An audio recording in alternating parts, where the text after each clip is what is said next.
Hi, everybody. Welcome to AITA Pod. I am Danny Vega, joined today by a very special guest. She is one of my favorite people to follow on Instagram. She's a comedian from New York City. We welcome Lindsay Lucido to the show. Hello, how are you?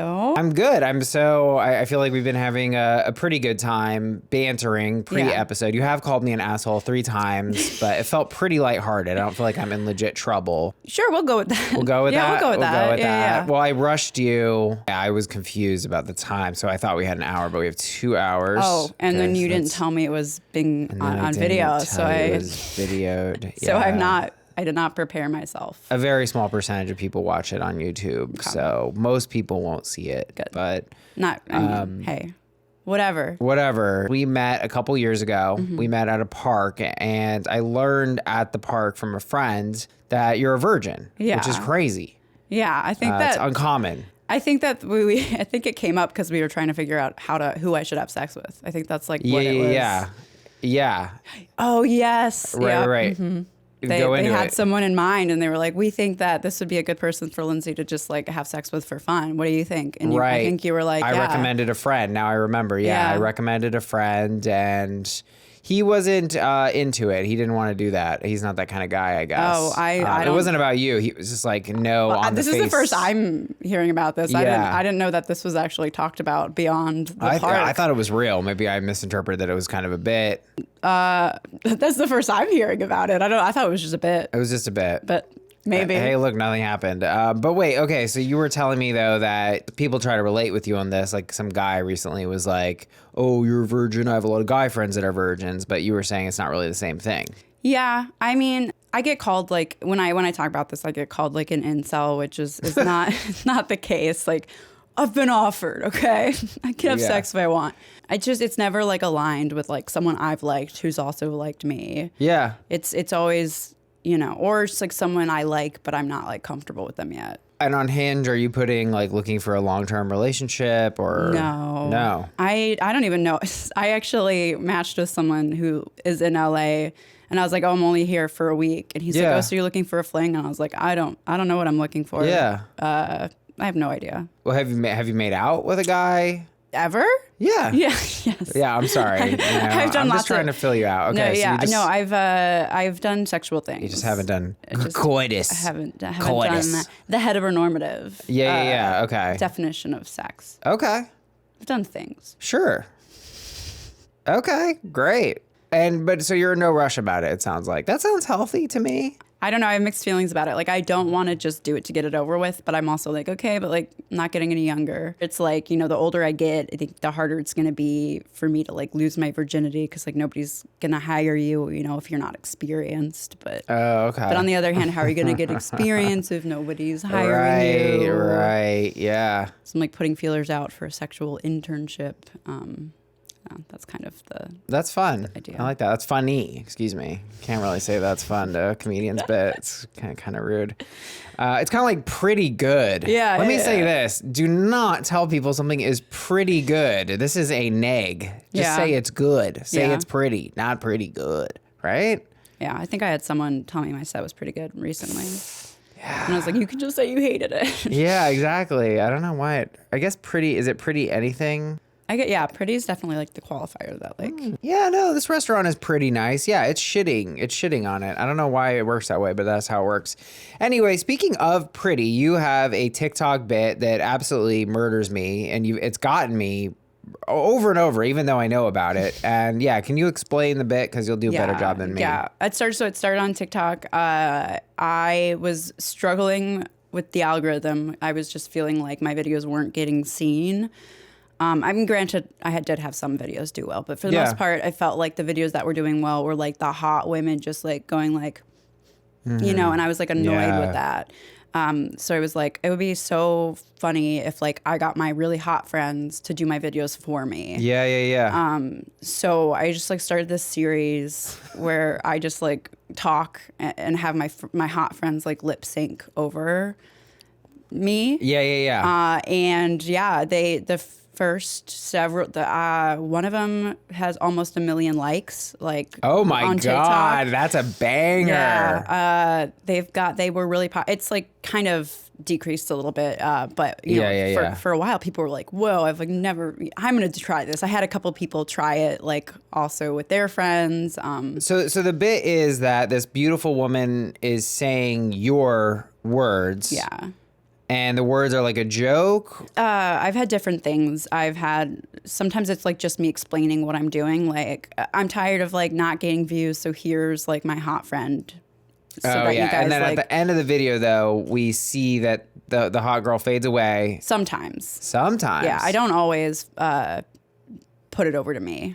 It depends on. But on the million liker, let's talk about this million liker, because that is a number. That one. So what that one was I made up like a fact. I had a hot friend being like, "Did you know that?" I don't remember what it was, but it was something about like how you are more likely to believe a hot person. And I like gave like statistics. And then at the end I was like, well, like, what if I were to tell you that like I wasn't the one telling you this? Right. And then it like went over to my face, but that I am. What if I had told you like I made that up totally? But you believed her, right? Because, and then it like loops around. So it's like a what is it? It's like a paradox, because I say it's not true, but then I'm like, but you believed it because it's true.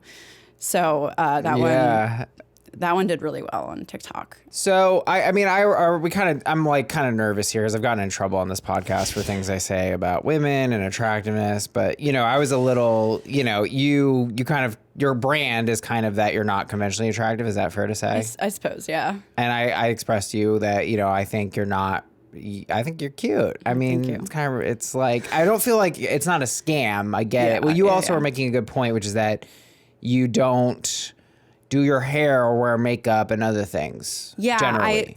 I'm of the mind that if I like look good every day, then the days I don't look good, it's gonna be like, like you look weird. Okay. Versus what I do is I just like don't do anything, and then like once a month, I'll dress up and people will be like, whoa, like you actually you're kind of hot, and I'm like, thanks, and then I can go back to not putting in any effort the rest of the month. Yeah. Oh, that's smart. Okay. I mean, is it though? Because like this is where I am.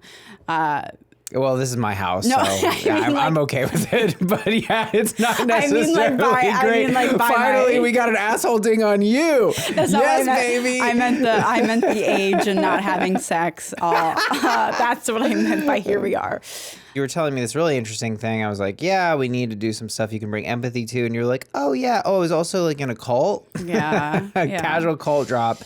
You said this began as a boarding school for troubled teens. Yes. So take us into it a little bit. Why were you a troubled teen? Okay, so in there's like a whole troubled teen industry. It's like $1 billion a year industry. Paris Hilton is like the most famous sort of victim of it, I guess. Oh, okay. And a lot of the troubled teens, it's things like, they were doing drugs and sneaking out and having lots of sex or whatever. So like their parents didn't know what to do with them, so they sent them away to like have someone else deal with them. Yeah.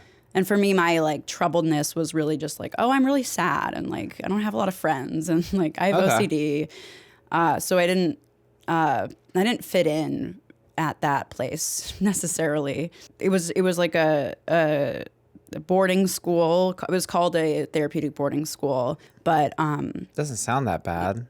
It doesn't sound bad until you learn the TBS, details. I guess I got a good vibe with that brand. Yeah, that's why I like am always hesitant to say boarding school, because I'm like, I feel like people get a different idea in their head. They're like, it's just like a boarding school. Yeah. I'm like, no, like we weren't allowed to like communicate to the outside world. Like we could like write letters to our parents, but they were screened by the staff, so like we couldn't just say whatever we wanted. It was like, oh my God. It was like sent back to us to rewrite if we had said something negative about the school. We like couldn't talk to like anyone outside of our parents via letter until like the very end of our stay, when you could like choose like 2 other people to write to. There are a lot of weird rules about like who people could and couldn't talk to. There are these things called bans, which was like when certain kids weren't allowed to talk to like there's a step system. So it's like step 0 through 5. Okay. And so a lot of the bans were like, you can't talk to anyone in step 2 or below or whatever. Some kids who got in a lot of trouble, they would get on all school bans, which meant that they like couldn't talk to any of the students outside of like group therapy and certain situations. But not only talk, but like make eye contact with, smile at them. This is making me like almost emotional. This is like really fucked up. Yeah, it's very fucked I feel like isolation is really cruel. They would have like these kids try to kill themselves and then they'd isolate them. They'd be like, that will definitely help you. You're sad. How about you don't talk to anyone? That's so awful. And then they'd have them like do physical labor, like also alone. Sometimes you'd have like a partner that would help you, but you would like it was called a work assignment, and everyone had to do work all like at the school, but work assignments were like particularly either like by yourself or on like free time. And so, you have killed yourself or you would have tried to kill yourself, and then as punishment, you have to like dig a hole. It was very holes. Shut up. You had to dig a hole? We had to like dig snow out, break ice, like wheelbarrow rocks from like one end of campus to the other for no apparent reason. No apparent reason? They didn't even have you doing productive stuff? No, not even productive. Sometimes it would be like, oh, make a bench. Okay. So your parents were suckered into this. They were preyed upon by this predatory industry, essentially, the troubled teens industry. And then, but you called it a cult. So was there a religious aspect? There were a lot of Mormons there, like that worked there, but there's not a religious aspect to it. But like cult doesn't necessarily have to be religious. There was a cult. So it was founded by, like this type of school was like founded by an ex-member of the cult Synanon from the 60s, which was like one of the most violent cults, I think. And so it's like based off of that cult. And your parents paid. Yes. They paid for you. A lot of money. Basically to be miserable. Yeah. And then they paid for me to do physical labor. They were like, here's a bunch of money in our kid. I mean, I know this wasn't their mindset. Right. I imagine the school's overhead costs were pretty low because they had like the students free doing labor. The work. Yeah. Not only free, but they paid to like do the labor. That was how they brought in revenue. Yeah. So you're there, you were troubled. Did the school, the structure help? Bad? Like, was this something that you viewed yourself as having to get through and survive? Like, At first I hated it. Yeah. That's pretty common. What's very common in this program is it's a brainwashing program type thing. So it's like eventually they almost say like your walls will come down and you'll learn to accept the program. And like even in the parent handbooks, there are literal things to the parent saying your kids might say like, oh, I feel like I'm being brainwashed. Don't listen to them. Like literal warnings not to listen to your kids. Yeah. So my parents are always, I'll like complain to them about have gone there. And how many years was it? A year and a half. Oh, okay. Yeah. So I went to like a normal school freshman and sophomore year, and then went there for like junior and senior year. Yeah. But it's like the academics is like not a priority like at these places, Right. I aged from 16 to 18 in the program. And so I changed as a person. But I can't say like, oh, that's because of the program. I at the time I was so like, culty that when you call it the program that like, there's like we have a literal, I have the parent handbook that my parents like sent to me because I wanted it for material, obviously. Yeah. And there's like a dictionary of like all these terms that we use, or glossary or whatever terms of whatever. Yeah. But I think at the time, like I was rereading some like journal entries from like when I was going to graduate the program, and I was like, I'm going to miss it so much and all this stuff. And then like later on, I was like, wait, I hated it there. I had just been like so brainwashed to think like this is good and this is like helpful. Wow. Now I look at it as like something I have to like get through, work through like this trauma. But at the time, I was like, oh, it really saved me.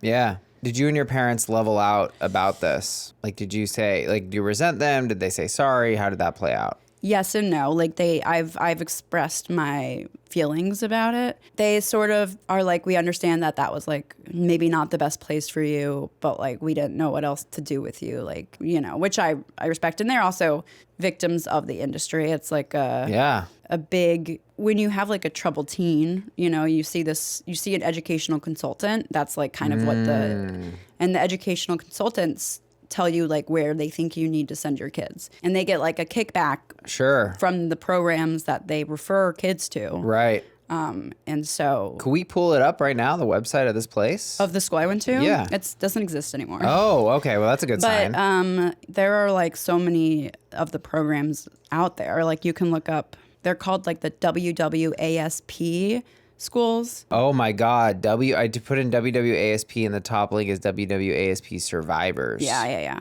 There's a Facebook. So you are a WWASP survivor? Yeah, so our school I don't think was technically under that label, but it was the same like brand. Here's a testimony here. Kirby M., Casa by the Sea survivor. What I needed was therapy, love, and compassion, and what I got was PTSD, trust issues, and anxiety. Taken from my home at 3 a.m., dragged out of bed by two strangers, and forced into a car that would take me to Tijuana, Mexico. I was 16 all alone, held captive at Casa by the Sea. This behavior modification reform school was anything but the help I needed. There was no therapy, no compassion, and no way to convince our loved ones it was the hell it really was. I survived 7 months there, and today I am breaking code silence. That definitely was like a more abusive experience than I had.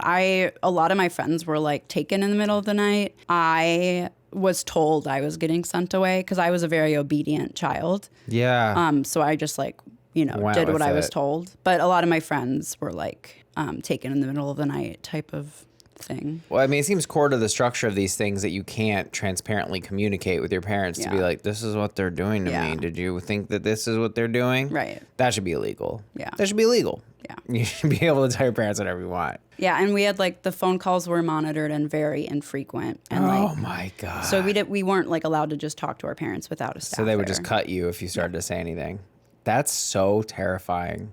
Well, thank you for sharing your experience. I mean, hopefully we'll catch any, I don't know if any parents are listening to this. Don't send your kids to these programs. Guys, please rate, review, subscribe. Join us on Patreon, patreon.com/AITA pod. Now, we do have one heck of a juicy app for you today. Our second story of the day, AITA for getting offended at how a guy rejected me. But first, people, going to this diabetic note, AITA for not sharing my dinner with my diabetic roommate and causing him to have a hypoglycemic episode. I, 23M, rent with 3 guys, Ty, Michael, and Simon. Simon has diabetes and he's having a hard time managing it. Here's how the problem started. I'm the last to get home. I arrive at 8 where the guys are all home. Every time I try to order food from the restaurant, I'd ask the guys if they want to order as well. They say no at first, but once my food arrives, they gather around me in the living room and help themselves to my food. It irked me a lot because it kept happening and I'm too nice to tell them off. Days ago, I came home. Simon was sitting on the couch. The other guys were still out. Before I ordered food, I again asked if he wanted some. He said no. This time, to avoid having to share, I decided to go eat in my room once the food arrived. I got some looks from Simon, but I thought nothing of it. I went to bed at 11. At around 2 a.m., I woke up to loud knocking on my door.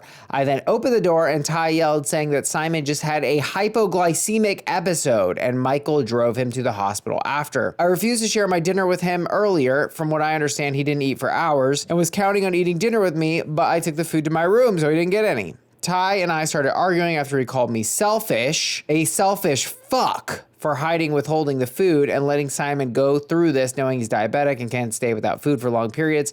He thanked God they recognized his symptoms and took him to the hospital. I said I already asked if Simon wanted to eat and he said no. Ty said it's because Simon was going to say that since he'd no money to buy food and was hoping I'd share, but I hid it instead. I said I wasn't obligated to pay for others' food, which set him off on about how horrible my attitude was over a few dollars. But money is an issue for me. Simon hasn't talked to me, but Michael and Ty keep blaming me and said they no longer trust me around Simon. Simon. Moreover, Michael called Simon's parents. I had an argument with him because of this, and he said I have no excuse for treating a diabetic like that. I've been getting a lot of bashing from them over that, and I've been feeling incredibly guilty, thinking I might have contributed to this in a way. AITA. There's a sticker over that says there's a lot to unpack here, and that is... That's one of our stickers. I was going to say there's a lot to unpack here.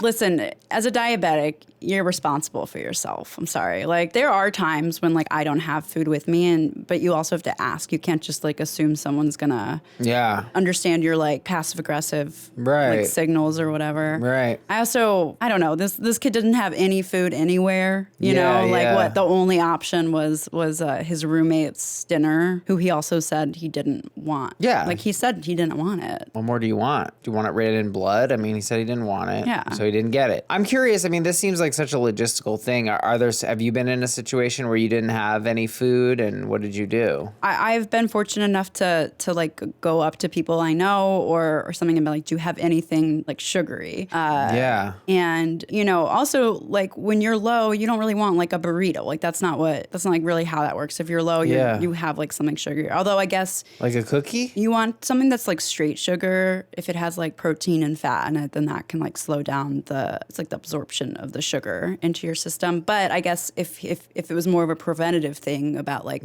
eating dinner so that didn't happen, then that's like a different situation. But he's responsible for himself though too. But wait, okay, so just explain diabetes to me. Diabetes is either you have too much sugar or too little. So diabetes 1 and 2. So there's a type 1 and type 2. I have type 1. It's where your body doesn't produce insulin. Yeah. And insulin is what regulates your blood sugar. So it like when you eat, your blood sugar starts like in a normal person, you eat and your blood sugar starts going up, and then your body produces insulin to like keep your blood sugar from raising. Yeah. I don't naturally have the insulin, so I have like a machine that gives me insulin. Okay. But it's all, you know, like I put in how much insulin to give myself, so sometimes it's wrong, or like my body reacts to it differently. I don't have any way of like adjusting. Like in a normal person, you don't really get low blood sugar because your body just adjusts like automatically. Whereas if I give myself too much insulin, I'll just start getting low and I'll getting lower until I like have food. So it's about balancing lows and highs. That makes sense. Yeah. Do you keep little snackies with you? Yeah, I got a bag of Skittles in here. Oh, that's like good. Well, that's like for low blood sugars. Is that like for a day? Like how powerful is one bag of Skittles? Oh, well, I have like a huge bag. You have a huge bag of Skittles that you carry with you. That's your kind of go-to?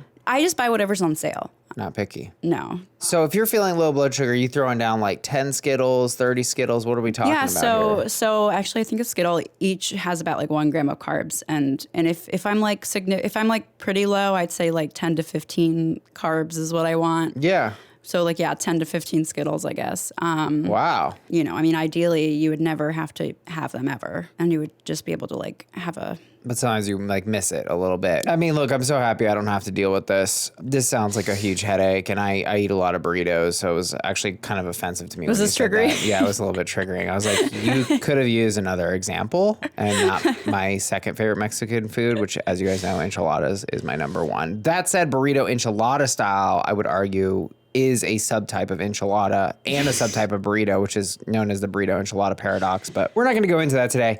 I think you nailed this. I don't really think there's a lot of nuance here. If you're diabetic, it is mad shitty. And obviously we should be helpful to people who are in a diabetic pinch. Maybe you forgot your Skittles, or, you know, you dropped your Skittles bag and Skittles went all over the floor or whatever. I can definitely see that. And, you know, you should be helpful. Because, how dire is it? Let's just say it was more of an emergency, right? Yeah, like I don't, usually you don't go to the ER unless it's like... Well, what would happen? Okay, so let's just say, so you put in too much insulin and you're out of your Skittles because you were pickpocketed by a Skittle thief. Yeah. And we're in the middle of nowhere. Yeah. How much time, like what will happen? You'll pass out or like, Yeah, so you will pass out eventually. They have like these things that are almost like EpiPens for diabetics. They're called like glucagon shots. So it's sort of like in an emergency, you like stab yourself with it and it immediately brings up your blood sugar. But it's like, that's like, you're really not supposed to. It's not like I've used that once in my life and I've used it. I've used it once, but I've been diabetic since I was like 3.5 or 4. Oh my God. So I've only used it once. So, you know, it's not like supposed to be a common thing that you use. Yeah. Wow. I mean, if you don't get it treated at all, it can be dire, but I mean, unless you're like in the middle of nowhere. Yeah. Like it usually won't come to that. And this So, guy, like you could just ask your roommate. Right. So they might have even done overkill because a hypoglycemic episode is that, right? You have too much insulin and you're not getting sugar. Yeah. So he just needed some Skittles. Yeah. I mean, if he passed out and they didn't have a glucagon shot, I guess. Yeah. And you have a glucagon shot on you? No. I mean, I should carry it, but technology has gotten a lot better in diabetes to where you don't have as many of those like scares as like I did when I was a kid. Yeah, because you're constantly monitoring. Yes, You're very aware. Yeah. Technology is like insanely different with diabetes right now than it was, 10, 20 years ago. So like you don't get into as many of those emergencies. And the price of insulin is like a political issue. Yeah, I honestly don't even know how I get it. I mean, I have Medicaid, so. Oh, you have Medicaid and it's not a big deal? Well, that's good. We like to hear maybe some aspect of America is running okay. Okay. I mean, look, I think, is there any other things that we can extract from this? I mean, I think your diabetes, your problem is, kind of a brutal way to put it, but I think it's fair enough. Well, I definitely share my Skittles with you, Lindsay, if you're in a pinch. Wow, I gave you some Splenda. Does the Splenda help? And Splenda is good in that, because I have coffee. He didn't just like give me a packet of Splenda. Welcome to my house. Here's some Splenda. Splenda's good because it's like it doesn't have sugar in it. So if my blood sugar is like good, then that's what you need because it won't affect neutral. you. Oh, neutral. interesting. Yeah. Okay. So that was perfect in that situation. You Great. did great. Thank you. You were not the asshole. Finally did something good. But I think the thing about this situation is that he didn't say anything to his roommate. If you're really in a pinch, what are you going to just passive aggressively be like, I'm about to pass out? Yeah.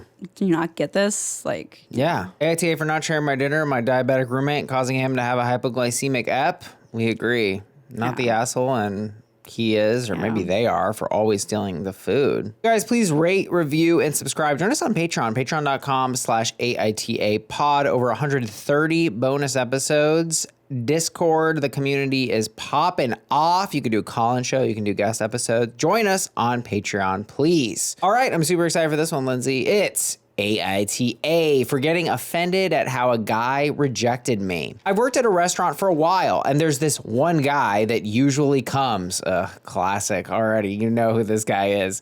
We've casually chatted a bit and have a casual relationship. He's hot. I'm not. He usually comes really late. I've talked to him twice in the parking lot after my shift ended. He also initiates and carries on these convos. I'm not harassing him. I decided to shoot my shot. After work today, we were talking again, and I asked him out. He said no. I was fine with this. I was about to accept that and leave, but after the initial rejection, he went on about how he just couldn't force himself to be attracted to me physically. You're a very nice girl, but... and all that jazz. I felt a little hurt by this because he could have just said no. There was no reason to go off on my appearance. I already knew he wasn't physically attracted to me after the first no. I felt he was being kind of condescending. He continued to comfort me afterwards, saying he was sure I'd find a good guy, looks are and everything, to keep my head up. It was also really embarrassing because his friend was there. I could hear everything going on. He, the friend, looked really awkward and uncomfortable. I went home and was obviously bummed. My brother noticed and asked why, so I told him, and he told me the guy was the asshole. I kind of ranted about it to 3 of my friends in a group chat, and they agreed there was no need to list the reasons why he wouldn't date me. At the end, I calmed down and said I was over it. We talked about some other stuff. I guess one of my friends must have told friends and apparently found out. He reached out to me on social media and said I was a bitter biatch. AITA. it's a lot to unpack here. Let's do it. I see things from both sides, I think, because I've been rejected. I've also done rejecting. Thank you. I don't think that this guy is like being not propositions. It's not really. He's being asked out, right? Yeah. Maybe I don't think that he was like, oh, I'm going to tell her the reasons why I don't want to date her. I don't think he was doing that to be an asshole. I really don't think that was where he was coming from. Maybe it like was perceived that way. Yeah. But I think that if someone were to like, if I were to try to reject someone, if I just said no, I might be like, oh, maybe they want more from me than just that. Because I don't know, if you just say no, sometimes it is like, okay, well, what now? Or sometimes someone will say, why? I don't think he was like doing it to... I don't know. I'm not on board with that. Really? There's no why. The why is I'm not looking for anything serious. The why is keep it broad. Why do we there's no need, nothing good I don't think he was trying to be an asshole, but I do think he kind of was, if that makes sense. I'm a little bit more I'm a Really? little bit more negative on him. I think sometimes people are in a position of power and they fucking run with it, and that's what he was in. Yeah. And ego took over, and instead of realizing this could have just been a simple thing, he wanted to also pontificate. Yeah. Because his ego was kind of getting off to this and speaking to her in this manner and going on and on and on about you're going to find a nice guy, right? Like, it's like there was really, that wasn't called for. Yeah. And it could have just been a simple like, no, I think you're great, but no. Right. End of convo. I think that was a social misstep on his side. Yeah. Yeah, I can definitely see that. I guess I also, don't know the specifics of what he said. I guess some of the cliche stuff about comforting, I'm more on board for like, but you'll find a good guy, looks aren't everything, keep your head up. Like, it's a little bit like, are you an 80s movie? But That, honestly, I don't know. I've gotten a lot of that from like, okay, so. yeah, talk us through that. Yeah. I kind of hate that in a way, is when people are like, hey, man, you're going to find someone so great. After you're talking about a rejection. Yeah, yeah. Okay, so but give us a little more context. So you asked a guy out So or what? Yeah. I have friends who have like rejected me in the past, but like now we're friends, and not necessarily like directly after the rejection, but sometimes if I'm rejected by like someone else and I go to this friend to talk about it. Yeah. They're like, man, like that, I can't believe he did that and all this. And it's just so funny because I was like, well, you did the exact same thing like, last month. Wow, you're turning tables Yeah, here. yeah. I used to get frustrated at how many guy friends I had because, like, I remember I used to go to this open mic that was 99% guys, and it was like all my best also friends. known as an open mic. Yes.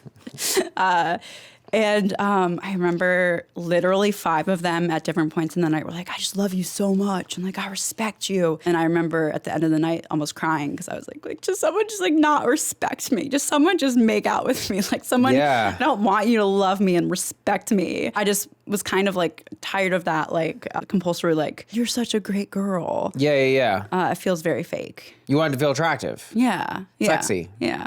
I don't want to feel loved.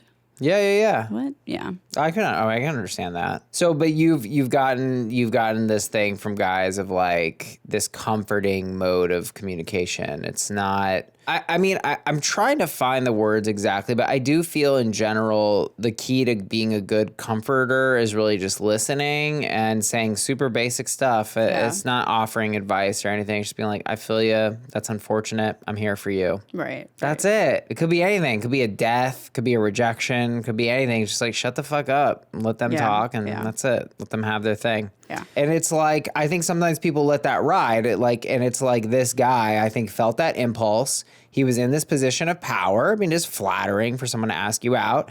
But then he ran with it. It wasn't enough. He had to get more out of it. And it really could have just been a simple no. You're a nice girl. But unfortunately, I don't see you that way. He wanted to like ride the high a little longer. Yes, Yeah. exactly. It is a high. It is a high. Ego is a little bit of a high, but it's a shitty drug. Doesn't play out that well. Yeah. Where else can we go here? I mean, I'm just shocked because I can't believe that somebody would call her a bitter biatch over this. I definitely think at the end, he's definitely an asshole by the end. I was a little less sure about him being an asshole at like the first rejection. Yeah. I don't know. But yeah, I don't think I'm as sure of it as you maybe are. Yeah, I mean, I think for me, I think a lot of people just, they're kind of I mean, this to me feels like a movie reaction where you would say like this, you'll eventually find a good guy and all these kind of cliches and this emptiness. It feels like you might be like replaying a behavior you've seen on screen or something like that, or that you think is good, but you're not really being empathetic at all. Right. Nobody wants to hear this.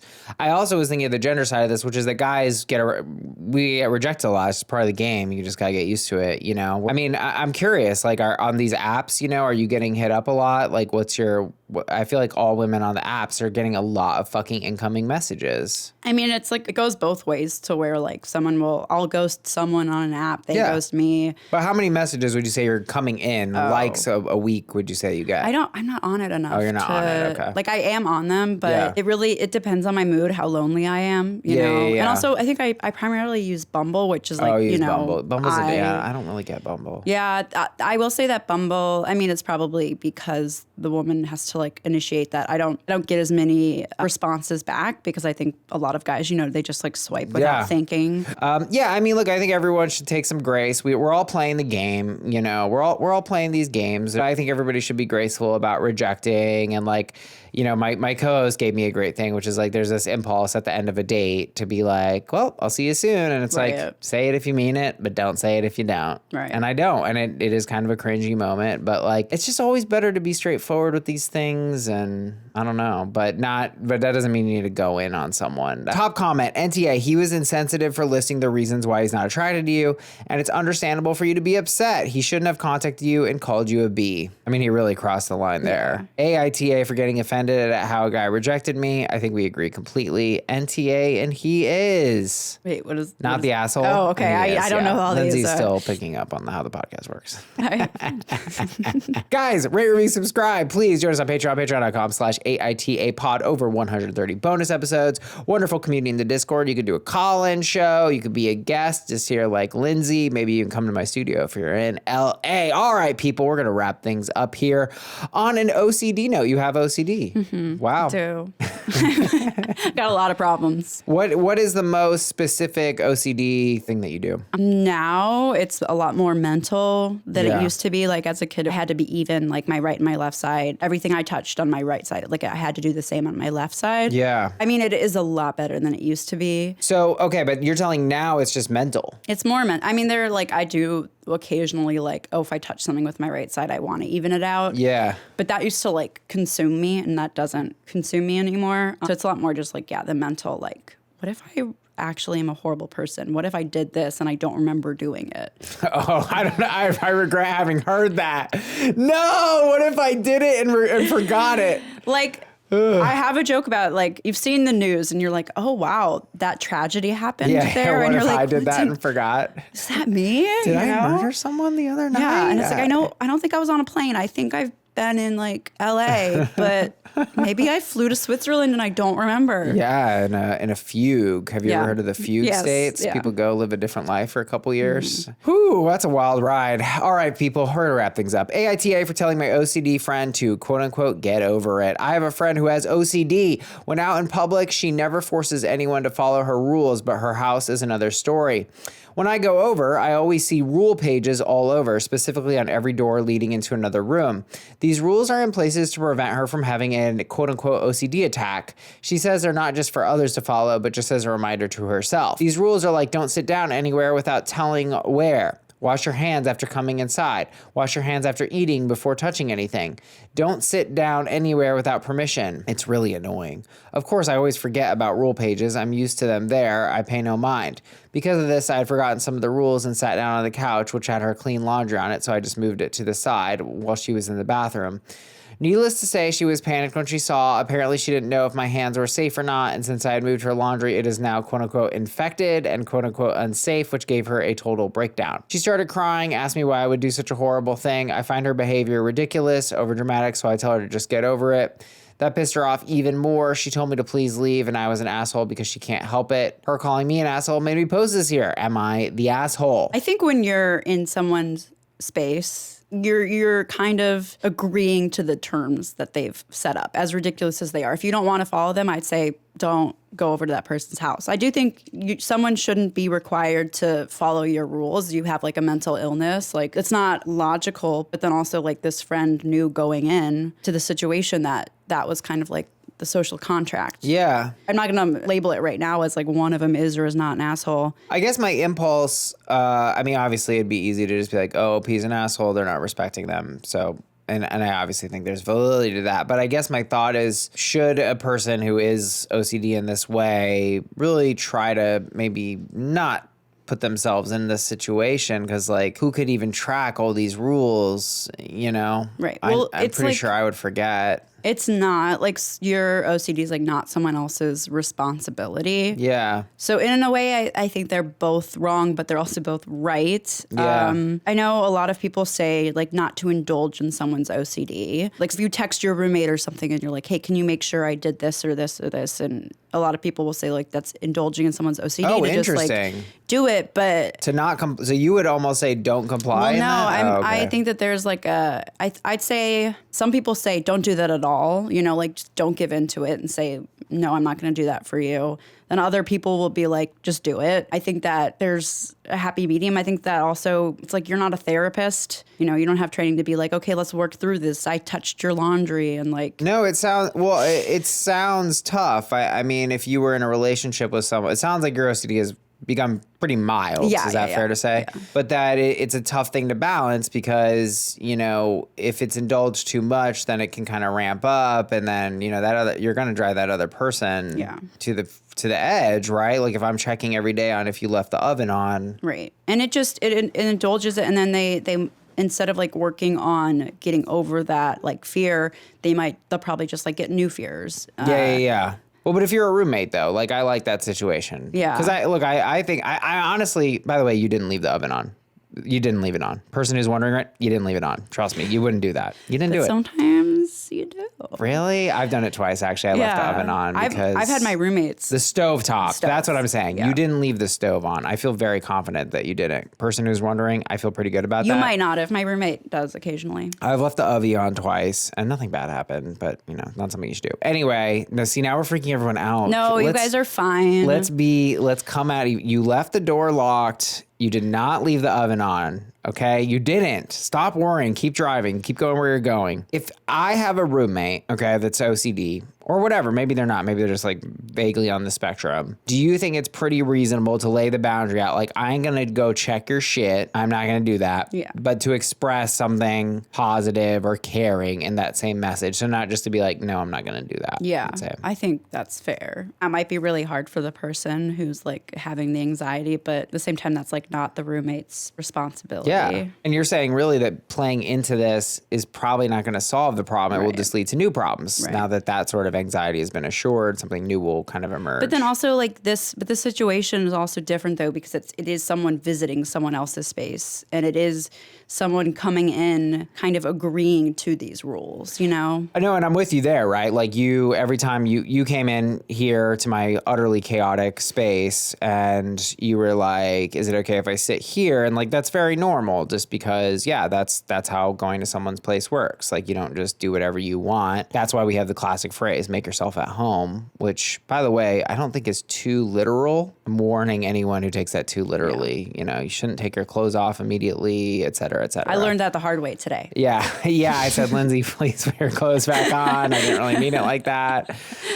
No, but the question I guess I'm having is just because I do feel like this is a relatively obvious thing, but is there maybe for the OCD person, shouldn't the onus be on them a little bit to recognize like probably their house with all these rules isn't going to be a good thing to invite people into? Yeah. You're kind of setting yourself up for disaster. Oh yeah, totally. Because this is exhausting. Yeah, it's exhausting for everyone involved. Yes. You know, and it's interesting that they can, the person who posted this said, you know, like the person doesn't make people follow their rules in public, which I was like, that they have at least some recognition that like this isn't other people's responsibility. Right. So like there is that level of understanding, but yeah, also maybe just don't do it at your house. Like go out in public if that's. I don't want to go over to your house if you have all these rules that I'm definitely going to mess up, you know? And I've been involved with people who have lots of little rules and it's very difficult, you know, it's a tough thing. It's a tough thing. And I think that's just incompatibility. You know, if you can't follow all of someone's little rules for whatever reason, maybe it's just like me where you're just stupid. You forgot,